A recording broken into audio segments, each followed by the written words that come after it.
Hello les amis, c'est Mortal G, j'espère que vous allez bien. Pour une nouvelle review sur les maîtres de l'univers. Et oui, les maîtres de l'univers, je sais pas, c'est comme ça, c'est un amour éternel, voilà, c'est dans la peau. Les maîtres de l'univers, Origins aujourd'hui, je vais vous présenter Fisto, le grand Fisto, le personnage adoré de tous les fans, l'homme au point d'acier. L'ennemi de Jitsu, l'autre homme au point d'acier, au bras karaté, qu'on espère avoir dans la gamme et vraiment de tout cœur on le souhaite, mais on se doute qu'il sortira, ça c'est sûr. Et puis voici Fisto dans sa mouture, enfin des maîtres de l'univers Origins, bien sûr qui a été décliné, vous le voyez ici, dans la nouvelle vague. Je vous ai présenté bien sûr Fakor, Démonia, ou Evelyn Démonia, comme vous voulez les deux, Océanor, et pour terminer cette nouvelle vague de 4 figurines, nouvelles figurines, déjà je vais reprendre mon micro, ce sera mieux, hein, parce que c'est plus propre, et on va regarder Fisto, bah oui, c'est l'heure, c'est le moment, allez-y, c'est parti, regardez cette belle carte, Unpunch comme d'habitude, New for 21, donc elles viennent toutes de Big Bad Toy Store aux États-Unis, donc je suis plutôt content parce que tout arrive propre et bien protégé. Alors, ce qui n'est pas toujours le cas, hein, la plupart de mes colis en ce moment, ils arrivent écrasés. Donc, Heroic Hand-to-Hand Fighter, donc combattant main de main à la main, combattant de la main, ou comment dire, presque en bras de fer, hand-to-hand. Le combattant bras de fer, oui, c'est ça. Ouais. Pas besoin d'armes, lui, il se bat avec son poing. Donc voici notre Fisto, presque copie conforme de la version vintage. Donc ça, c'est... on va regarder, on va l'analyser, on va bien sûr le voir ensemble, dans cette belle bulle.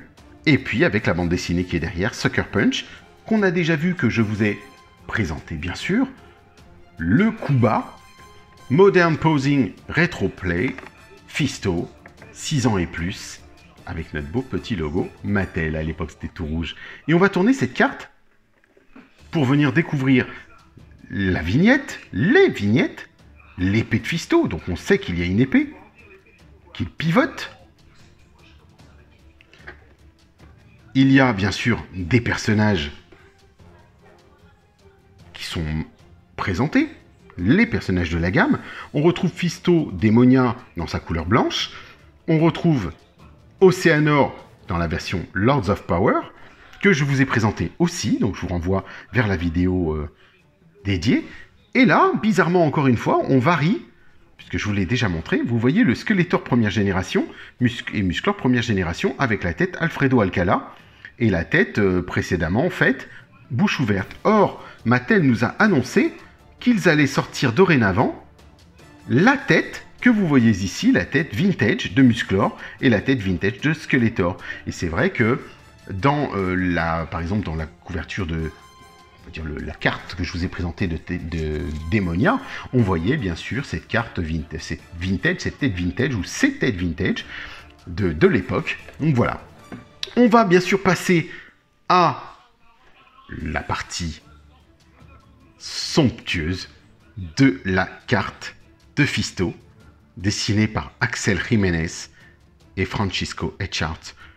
C'est juste magnifique. Voilà, donc on retrouve une carte avec un vernis sélectif sur le dessin du personnage, pareil sur Jitsu, donc le fameux Jitsu et son point karaté, l'ennemi, et on va dire héréditaire, le némésis de Fisto, et ici au dos, un des décors, une base, on va dire, qui était imaginée à l'époque par Mark Taylor, un des premiers croquis et qui a été intelligemment intégré dans ce décor, comme si c'était sur Eternia. Donc juste splendide de la part de Francisco Echart et bien sûr d'Axel Jiménez de l'avoir intégré, parce que c'est Axel qui fait tout ça. On retrouvera ici Stridor. Donc on sait que Stridor va être fait, et je l'adore ce Stridor. Vraiment, j'ai tellement hâte de l'avoir en complètement articulé, comme dans sa version classique, bien sûr. Mais là, il aura donc une forme différente. Peut-être qu'il sera moins grand, peut-être adapté à ses figurines. Et vous voyez ici, caché dans le coin, la version Cauchemar. vous voyez à droite, ici, pas évident de le voir, hein, Cauchemar, le cheval ennemi, celui de Jitsu, dirons-nous. Donc voilà les amis. Très très belle carte. Alors qui va venir ponctuer cette nouvelle gamme, sachant qu'il y en a d'autres qui arrivent. Il va y avoir bien sûr Hordak le diabolique avec le fameux Buzzsaw Hordak, avec sa scie à l'intérieur de son corps. On va avoir Mousticor. Il va y avoir tellement de belles choses, vous allez voir. En plus, Mousticor, il aura son mécanisme qui fonctionne vraiment, et donc c'est super que Mattel ait réintégré pas mal de mécanismes comme celui de Roboto entre autres. Donc on va découvrir tout ceci ensemble. On va regarder cette belle carte. Includes comic book, The Rugged Fighter with the Metal Fist. Alors que le combattant avec le poing de métal, Fisto, utilise son incroyable force pour protéger la forêt enchantée d'Eternia. Donc là, il protège la forêt enchantée. Donc on nous annonce que c'est un peu le gardien, le ranger de la forêt enchantée d'Eternia. Ben écoutez, je l'ouvre sans plus attendre, ce beau Fisto. On le regarde, on le décortique, on regarde comment il est fait, et vous me donnerez votre avis. C'est important quand même. Allez, à tout de suite. Et voici Fisto, tout droit sorti de sa boîte. Et oui, il faut le sortir de la boîte. On le sort de la cage. Presque en fait, vous allez voir. Comme je vous l'ai déjà présenté, vous savez que maintenant, on s'y habitue. On a une petite fiche de chaque figurine qui est représentée, donc la Fisto en l'occurrence, et les différentes parties amovibles de Fisto. Donc c'est super sympa, les fameuses removable parts, les parties amovibles. Donc on pourra mélanger, mettre un Musclor, mettre un autre, et créer vos fameux héros, votre vision de votre héros, mettre un Musclor avec le bras, le poing, comme ça on l'a déjà vu et déjà imaginé. Et pourquoi pas? Voici la bande dessinée qui est fournie avec la Sucker Punch, le coup bas d'un Musclor qui arrive derrière Fisto, prêt à le frapper. Fisto qui tient dans ses mains des dents du Squalor, du fameux Land Shark. Au dos, on va avoir les différents protagonistes de cette nouvelle vague. Bien sûr, Musclor et Skeletor sont reproduits en quantité, on va dire, illimitée. Ils seront de toute façon systématiquement reproduits. Avant, dans les années 80, c'est ce qui a fait un petit peu leur perte, c'est que Mattel n'a pas reproduit de Musclor et Skeletor, ce qui fait que les gens achetaient tous les autres, mais n'avaient jamais de Musclor et de Skeletor. Ensuite, on a Fisto, Démonia qu'on a déjà vu, Oceanor dans sa version Lords of Power, donc les premiers croquis d'Oceanor. Et voilà les amis, ensuite on a à l'intérieur, c'est la bande dessinée américaine, donc elle comporte des bulles. On retrouve bien Fisto, dessiné toujours par Axel Jiménez, toute cette équipe. Regardez le Squalor, on retrouve les véhicules qui sont dans cette gamme, du moins dans cette vague, à ce moment-là, au moment où tout sort un petit peu en même temps, et on sait qu'on se dit, ben voilà, on peut reproduire cette aventure. Un Fisto qui frappe le mur mais qui n'arrive pas, qui revient vers lui, il dit mais c'est impossible. Et là, il y a Musclor qui se bat contre lui, il ne comprend pas, il se dit qu'il est envoûté, enfin, vous verrez tout ça, et c'est vrai que si on n'a pas les textes, on ne peut pas deviner qu'il pense qu'il est envoûté. Ensuite, ils se battent, et il s'avère que, comme vous le voyez ici, c'est Fakor. Et oui, il l'a détruit d'un seul et beaucoup de points. Donc voici, Fakor Skeletor dit, c'est pas grave, regardez, j'en ai plein d'autres. Une armée de Fakor, vous vous rendez compte? Et le Fakor, comme je vous le disais, il est là, nouvelle mouture, nouvelle tête, la tête vintage.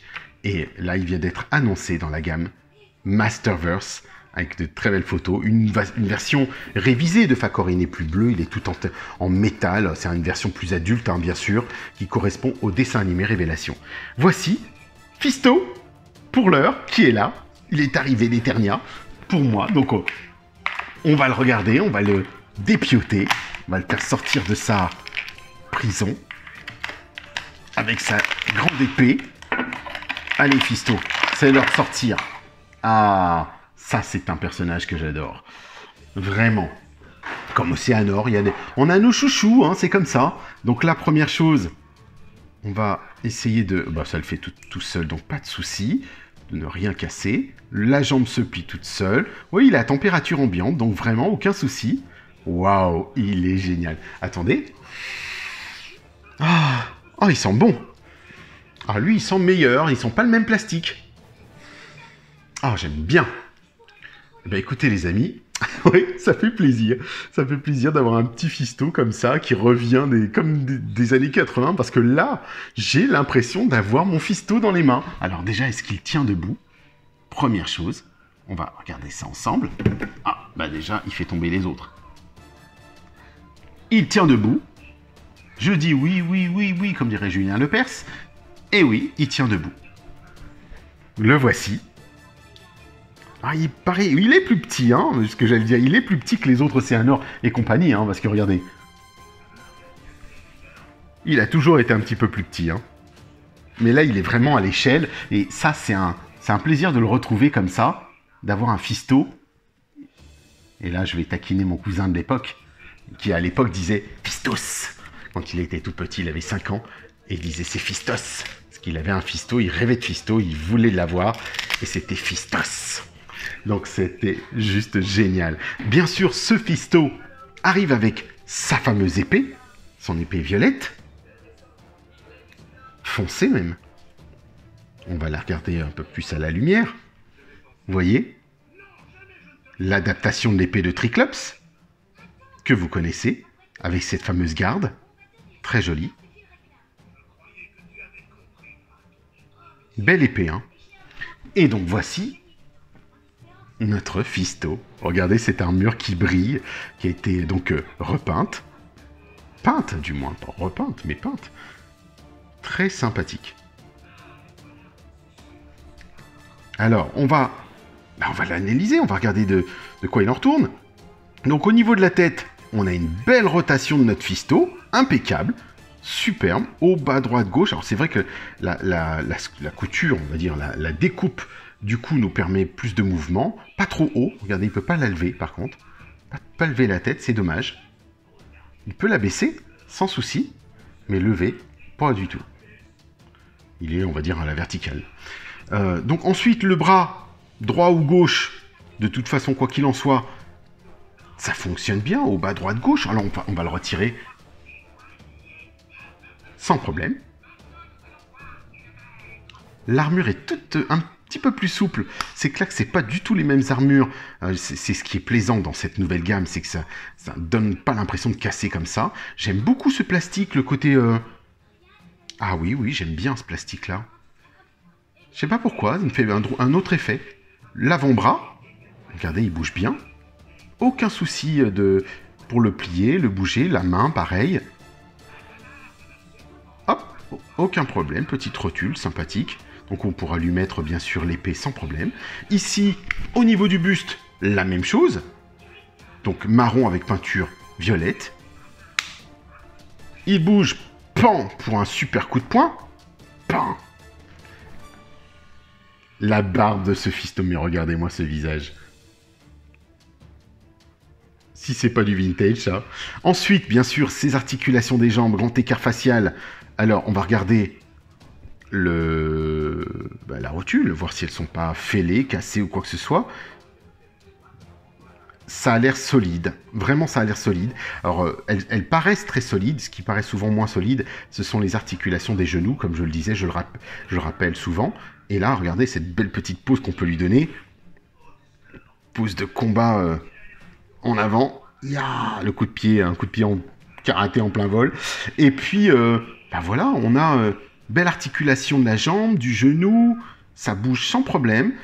Idem au niveau du tibia, de la botte, de sa botte. Couleur violette aussi, bien marqué. J'aime beaucoup. Vraiment, il est sobre en même temps, ce personnage. Alors c'est vrai qu'on a un bracelet qui n'existait pas, puisqu'on vous souvenez qu'avant, ils avaient des demi-bracelets, les êtres humains, un peu comme Musclor et autres, tous ceux qui avaient la peau comme ça, et même Triclops d'ailleurs, avaient un demi-bracelet, et qui ont été bien sûr transformés dans cette gamme. Là, on a articulation du pied sans souci, rotule pareil, pas de problème, ça bouge bien. Ensuite, Alors, comme je vous le disais, cette armure, elle est plus souple. Oui, c'est une armure qui pourra se détacher sans souci. Alors, je vais voir comment est-ce qu'elle est, elle est mise. Est-ce que ça, d'ailleurs, ça se joue? Oui, c'est ça. Vous voyez, un petit peu? J'ai moins peur de la casser, de la fixer, de l'attacher, du moins. Regardez, ça s'attache sans problème, avec un petit ongle, et hop, c'est parti. Alors que l'ancienne version, il y avait 4 petits clips, 2 en haut et 2 en bas. Et là, c'était le risque. Il y a eu beaucoup de casses, hein, je le sais, beaucoup de casses. Alors moi, j'ai eu la chance de ne pas en avoir, mais je le vois, je l'ai vu sur beaucoup de sites, beaucoup de photos, beaucoup de figurines, même beaucoup de mes cousins qui en avaient, ça cassait régulièrement. Maintenant, parlons de ce point, les amis. The Fist. Le point, le fisto. Fist, point. Regardez comme il est beau. Très très bien. Regardez l'argenté, il brille de mille feux. À la lumière, là, il est très sympa. Regardez le métallique. Le rendu est vraiment superbe. On a une petite alvéole, là, on voit que c'est les alvéoles où on tient les plastiques quand les plastiques sont moulés. Mais il est très très beau ce point, j'aime beaucoup. Donc on va voir, alors bien sûr, il n'a pas de point comme à l'époque, vous savez, l'action karaté, l'action coup de poing, du super point des maîtres de l'univers. On a un point, est-ce que ce point se retire? Alors, je vais essayer sans forcer peut-être. Alors attendez, parce que normalement oui. Oui, alors en fait, il s'enlève, mais les amis, je ne forcerai pas, en toute honnêteté, parce que parfois il faut le chauffer, et là j'ai pas envie. En fait, comme le but, moi de toute façon, je ne lui enlèverai pas. C'était juste pour voir si effectivement il s'enlevait. Donc oui, d'ailleurs on nous le précise aussi dans le petit dessin. Vous voyez que toute la partie amovible de gauche, le bras se retire, donc on peut enlever le point sans problème. Maintenant, je vais lui mettre son épée. Alors j'aurais adoré, bien sûr, mais ça c'est... on respecte le format Origin. J'aurais adoré qu'il lui mette quelque chose dans le dos pour fixer son épée, ce qui n'est pas le cas aujourd'hui. C'est pas grave, hein, c'est comme ça.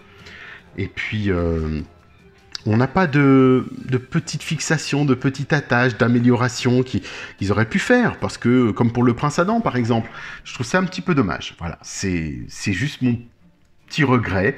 Quelque chose comme ça. Alors maintenant, on peut mettre des élastiques, faire office d'eux ou lui laisser dans la main. L'avantage, c'est que comme il a une épée, il peut la garder dans la main et elle tient bien. Elle est belle, cette épée. En plus, elle a une belle tenue. Donc, les amis, on va regarder maintenant si avec tout ça, il tient debout. Son épée, plus son poing qui tend vers l'avant. Alors, il n'est pas énorme comme le poing de 2002, qui était juste démesuré. J'avais trouvé ça un peu démesuré. J'aime bien ce côté point, on va dire, un peu supérieur. Pas juste énorme et démesuré d'un point qui est bizarre. Alors c'est vrai que le nouveau dessin animé Révélation, vous verrez que le point est plus dans cet esprit-là. Il n'est pas énorme. Il est dans l'esprit vintage de l'ancien Fisto ou du Fisto que l'on connaît, d'un point normal. Voilà.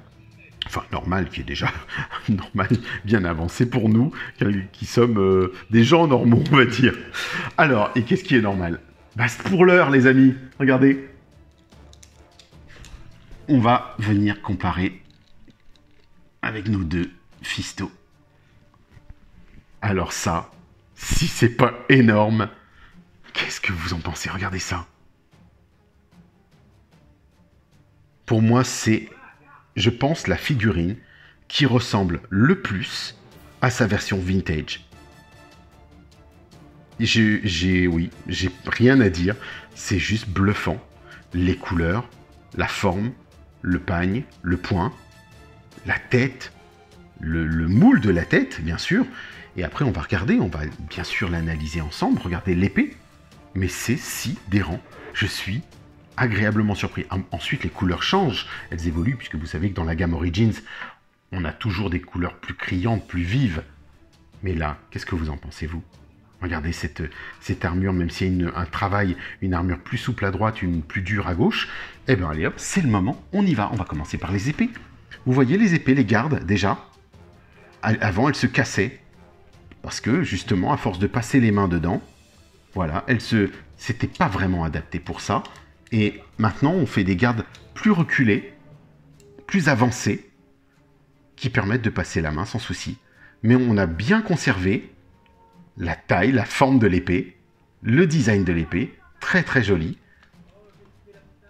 En revanche, elle est, que je ne dise pas d'ânerie, celle de l'époque est légèrement... Oh, c'est vraiment très très léger. Attendez, on va les mettre juste en face.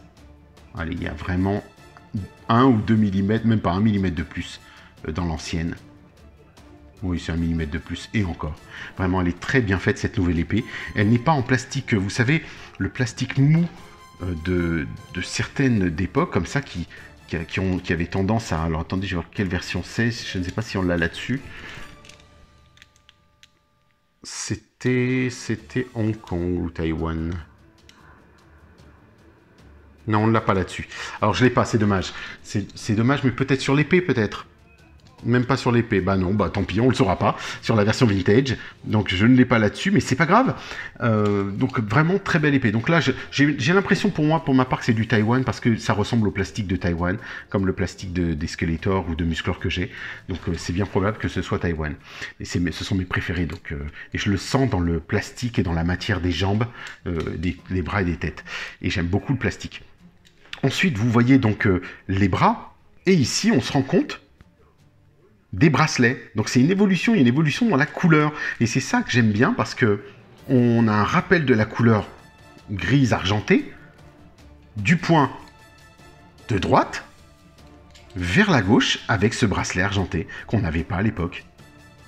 C'est très sympa. Alors ils auraient pu bien sûr nous mettre des bracelets argentés, enfin des bracelets, demi-bracelets comme les anciens. Mais là ça passe bien, hein. Ensuite, on va passer, je vais lui retirer l'épée. Idem pour notre ancien. Bon, bien sûr, vous savez que tout est rétrocompatible si vous le souhaitez, hein. Vous voyez, le nouveau avec l'ancienne épée, et vice-versa, l'ancien avec la nouvelle épée. Voilà. Donc ça, c'est top aussi. Comme ça, vous pouvez en acheter si vous en manque. Ensuite, on va regarder les visages. Regardez comme c'est beau. Franchement, c'est lui. Même les sourcils, la peinture est belle. On reconnaît Fisto immédiatement.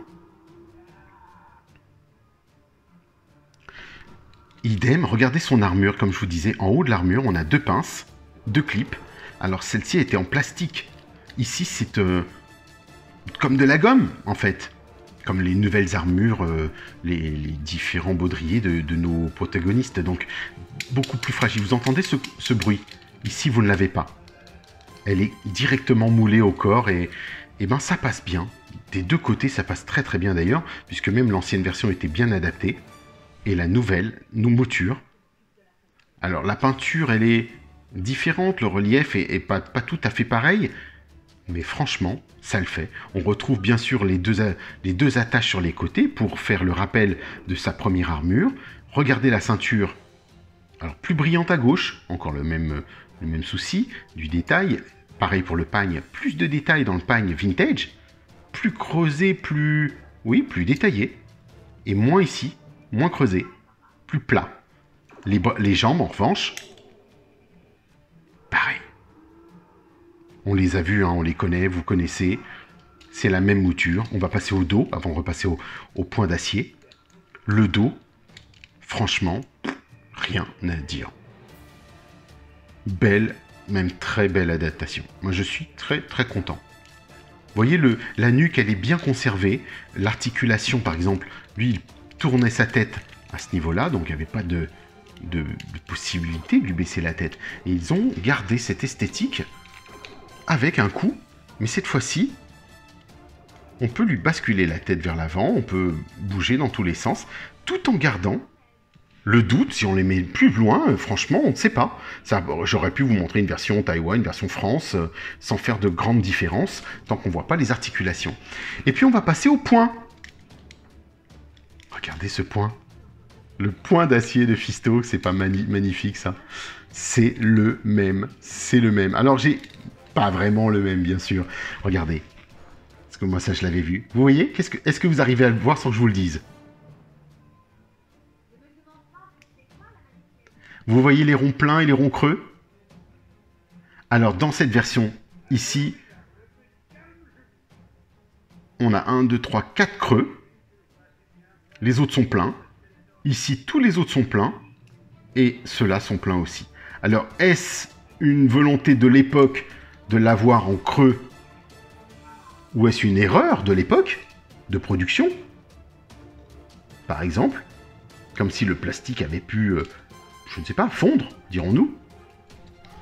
Et vous vous souvenez que lui aussi, il pouvait basculer l'épée, enfin son poing à plat, vers le haut, mais sa particularité à lui, c'est qu'il donnait des coups. Il avait un coup de poing, comme Jitsu, un coup de poing karaté, là il pouvait frapper dans le ventre d'un adversaire, ou détruire au sol, et ça c'était le petit plus de ce Fisto, juste magistral.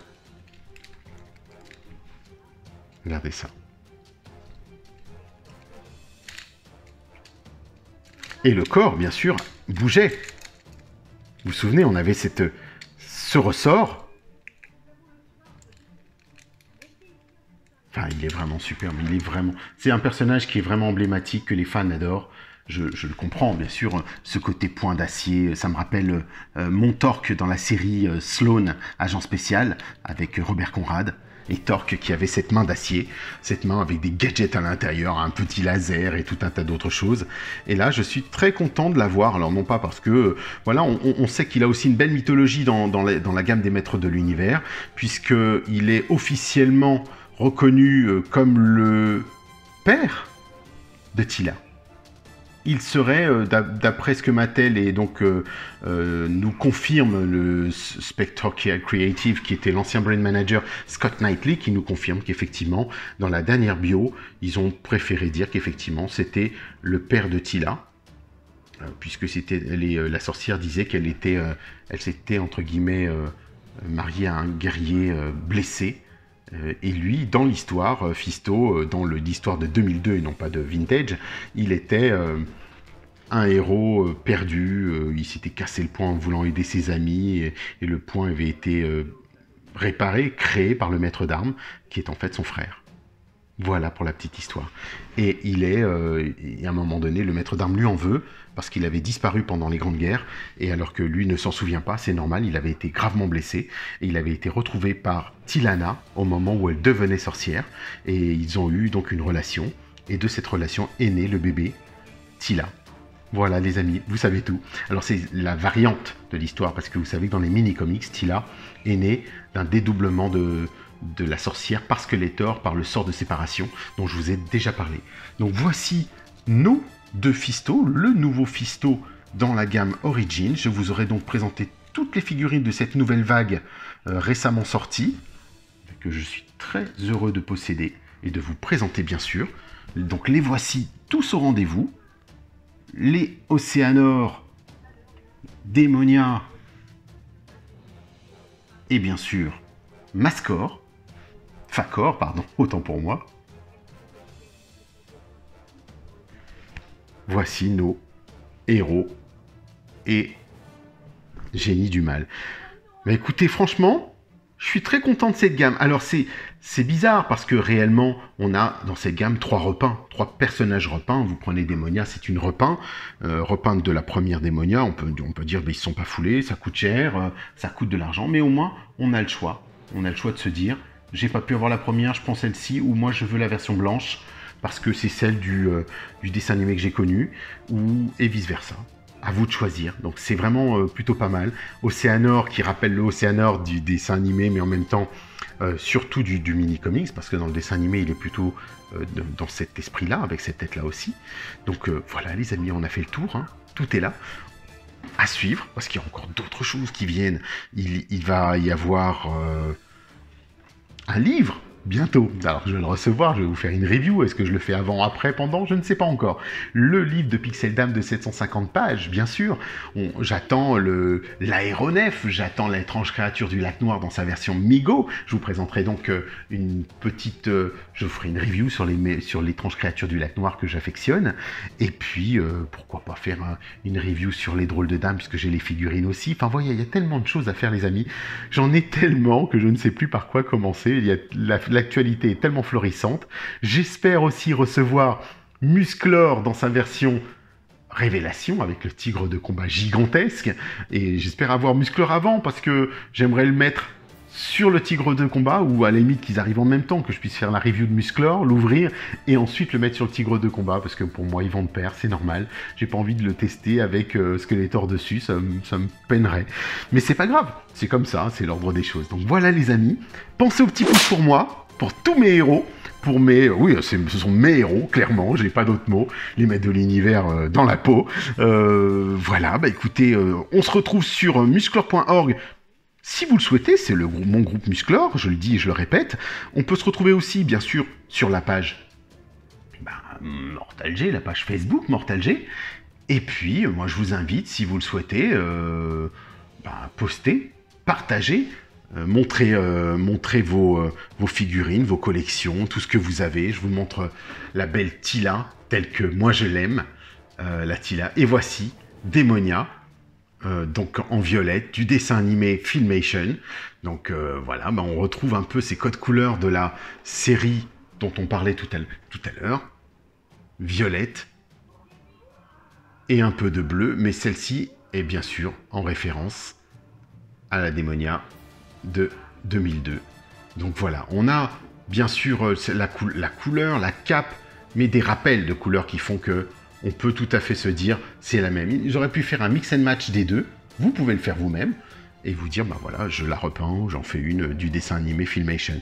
Mais Mattel n'avait pas les droits d'utilisation Filmation et ne pouvait pas se permettre de prendre les personnages et de récupérer tous les codes couleurs et autres des personnages Filmation. C'est pour ça qu'on a eu ces variantes-là et donc cette version de Démonia en blanc et ainsi de suite. Voilà les amis, et selon la formule consacrée des maîtres de l'univers, je vous dis bon voyage.